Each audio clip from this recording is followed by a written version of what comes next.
Have you ever woken up, looked out the window, and asked yourself, is this all there is? The paycheck, the responsibilities, the long list of goals. They keep us busy, but do they make us feel alive? Some say Ikigai is the sweet spot, where passion, talent, demand, and income meet. But what if that's a Western misunderstanding? What if the true meaning of Ikigai isn't found in charts, but in quiet moments? A sip of warm tea, the sound of your garden after rain, helping someone just because you care. No medals, no followers, just joy.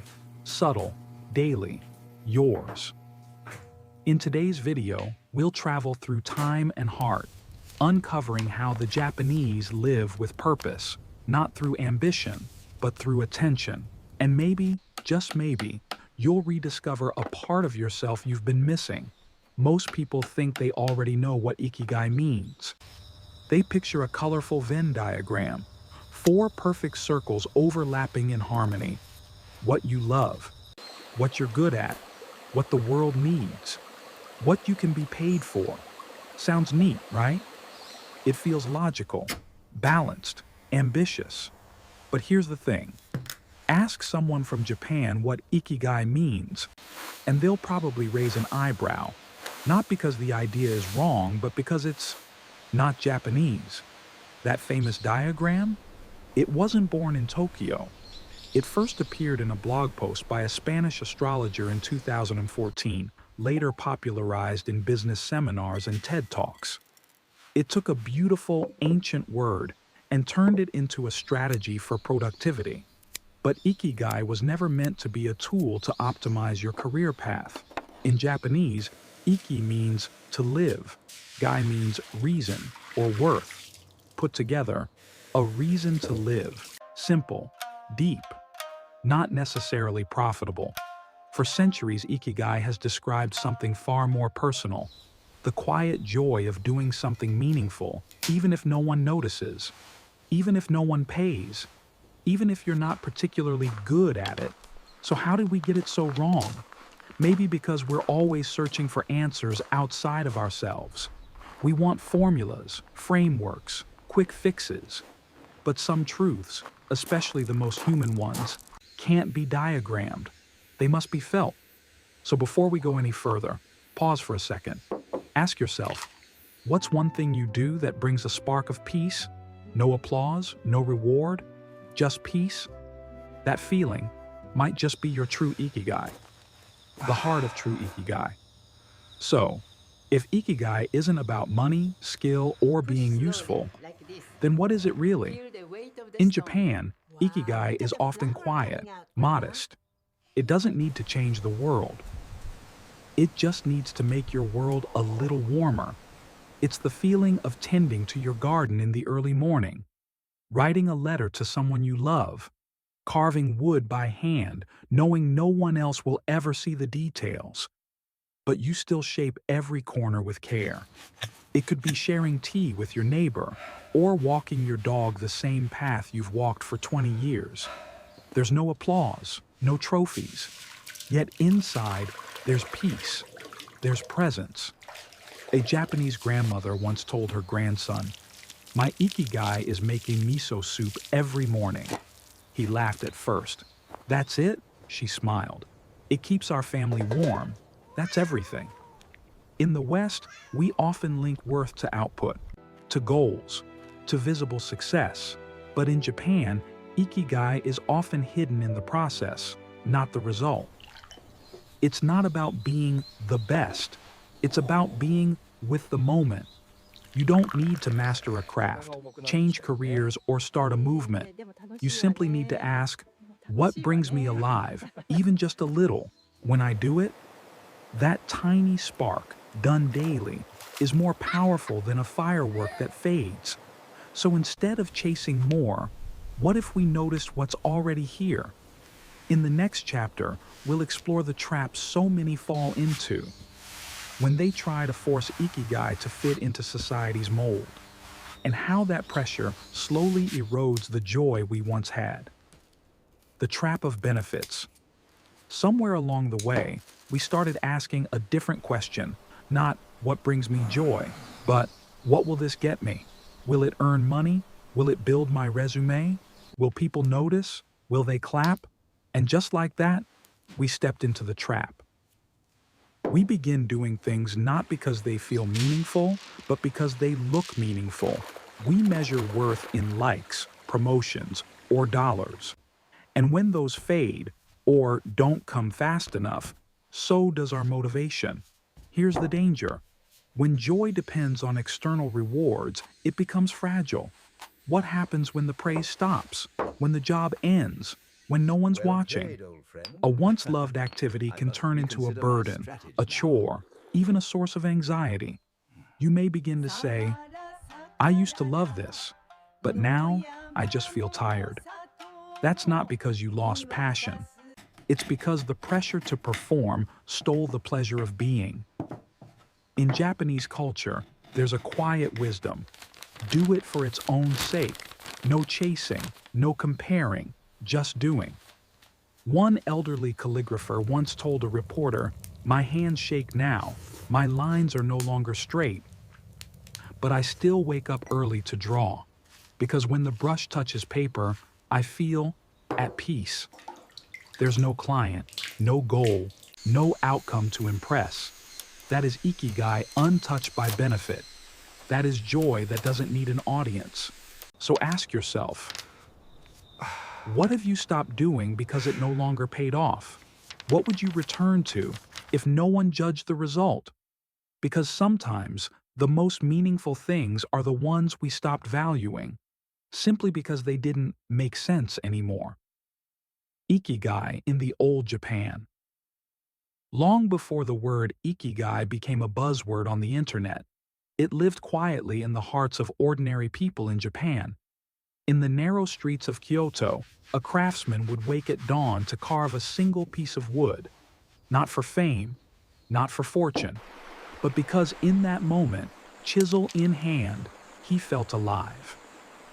In a mountain village, a grandmother folded paper cranes with trembling hands, a gift for her grandchildren, woven with patience, care, and love. In old Japan, work was more than a paycheck. It was a path, a way to connect with others, with nature, with spirit.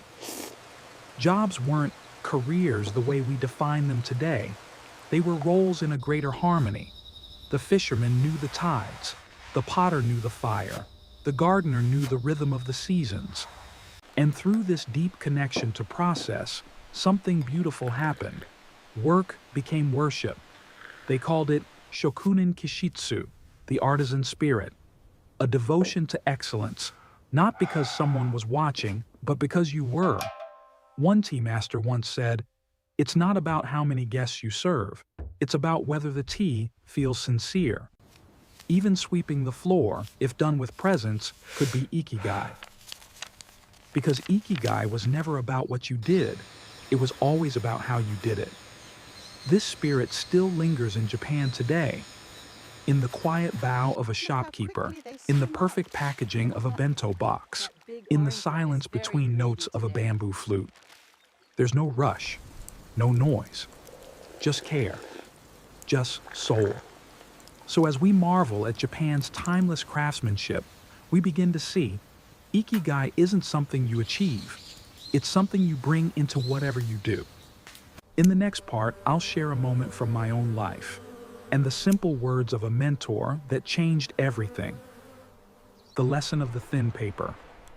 Years ago, when I was still a student in Gaido class, a traditional Japanese practice of self-cultivation, I was eager, impatient, and constantly chasing perfection. I thought, if I can just master this quickly, I'll be worthy. I'll be respected. I'll be enough. Every day I pushed harder. I wanted results, recognition, progress. One evening, I stayed behind to practice longer. My strokes were stiff, my breathing shallow. Frustration built inside me like a storm. That's when an older student, my senpai, sat beside me. He didn't correct me. He didn't criticize. He simply smiled and said, Let's make our efforts like thin sheets of paper, one each day, stacked with care. Over time, they become a mountain. At first, I didn't understand. It sounded too slow, too quiet, but something in his voice felt ancient, unshakable. That night, I stopped pushing.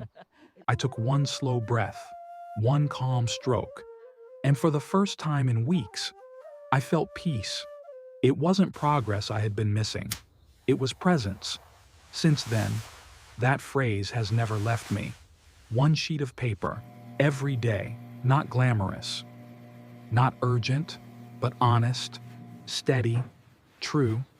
Ikigai grows the same way, not as a sudden lightning bolt, but as morning dew that returns quietly, day after day. In our noisy world, we crave instant clarity, but clarity doesn't always come with a bang. Sometimes, it whispers. So the question is, are we listening?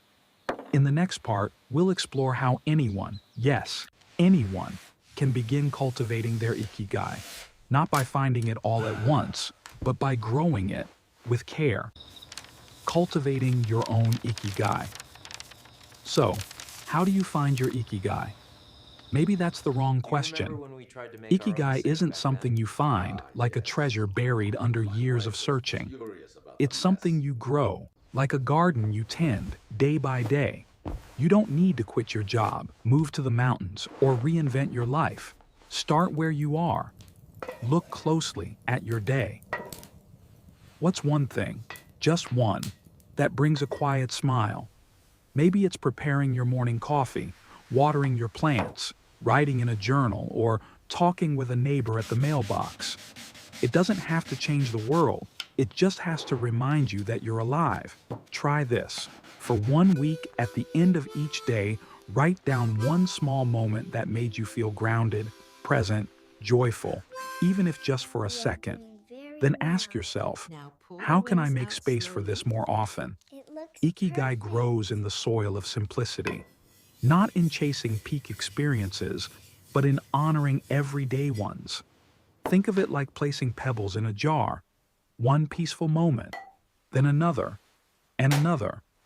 Over time, your life fills with meaning, not all at once, but fully.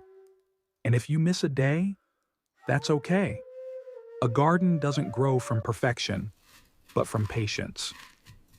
Many people wait for the right time to begin, but the truth is, Ikigai begins when you stop waiting. In our next chapter, I'll share what Ikigai means to me, and how this channel and each one of you watching has become a quiet light in my own life. My Ikigai, and maybe yours too. If you've made it this far, maybe something inside you has quietly nodded along, a part of you that's been waiting, not for answers, but for permission. So let me tell you mine. This channel, this space where I share pieces of Japan's spirit, its slowness, its warmth, its care. This is my Ikigai. Not because the numbers are big, not because it makes headlines, but because when I write these words, when I speak into the mic, when I read your comments filled with kindness, I feel whole. Each message I receive, each story you share back with me, reminds me that I'm not alone, and neither are you. In a world chasing speed, I choose depth. In a world of noise, I choose silence with meaning. And in that choice, small, daily, unseen, I find joy. It wasn't always this way. There were years when I questioned everything, when effort felt invisible, when I asked, does this matter? And then, one day, a comment said, your video made me feel seen, thank you. I cried, because that's what Ikigai does. It touches quietly. It affirms softly. You might already be living yours, in your knitting, in your late-night journaling, in teaching your grandchild how to plant a seed. You don't need to be known. You only need to be real. So if your heart whispered anything during this video, pay attention. There's a reason it stirred. That whisper might just be the beginning. In the final part of this journey, I'll ask you one simple question. the kind that can take a lifetime to answer, but may start with one breath. The question that only you can answer now. Take one breath. Let it be slow. Let it be yours. No need to rush anywhere. In the stillness, ask yourself, what makes me quietly come alive? Not what impresses, not what earns, not what others expect. Just that simple, quiet thing that makes your heart soften and your soul whisper, yes, that is where your Ikigai lives. It doesn't need to be big. It doesn't need to be loud. It just needs to be true. Maybe you've known it all along. In your morning rituals, in the way you hum when you cook, in the way your hands move gently over old photographs. Ikigai doesn't scream. It sits beside you, waiting for you to notice. So, I'll leave you with this question. And it's not rhetorical. What is your Ikigai? Not the diagram, not the resume-worthy version, the real one, the soft one, the U-shaped one. Would you share it in the comments below?